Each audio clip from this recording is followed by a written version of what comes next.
আজকে বানাবো একদমই কম উপকরণ দিয়ে ঘরোয়া পদ্ধতিতে আলু বেগুন দিয়ে রুই মাছের পাতলা ঝোল।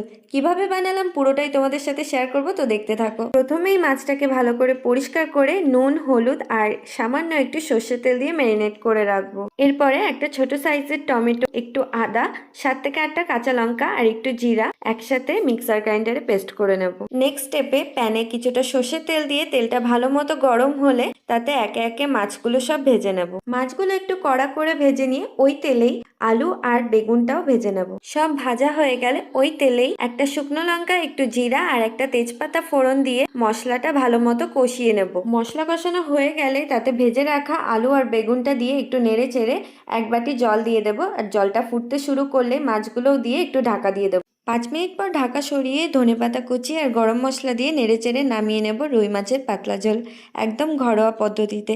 এবার খেয়ে বলুন তো কেমন হলো রান্নাটা।